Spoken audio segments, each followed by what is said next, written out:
National Telecommunication Commission ibinunyag sa kasalukuyang ginaganap na franchise hearing na merong available na frequency ang bansa para ibigay sa ABS-CBN sakaling magkaroon ito ng prangkisa. Tinalakay na ngayong hapon ng House Committee on Legislative Franchises ang prangkisa ng media giant na ABS-CBN Corporation. Bukod sa House Bill No. 11252 ni Representative Joey Salceda, tinalakay din doon ang mga naunang House Bill na inihain ng iba pang kongresista mula ng ipagkait ng 17 kinatawan ang prangkisa nito noong July 2020. 2 buwan matapos mapaso ang prangkisa ng kumpanya noong May 5, 2020.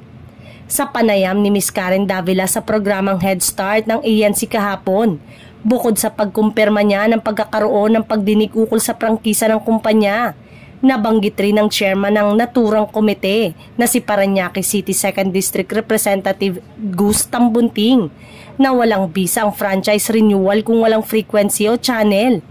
Matatandaang ibinigay na ng National Telecommunication Commission noong 2022 ang dating frequency ng ABS-CBN na Channel 2 sa Advanced Media Broadcasting System o AMBS na siyang may hawak ng All TV ngayon.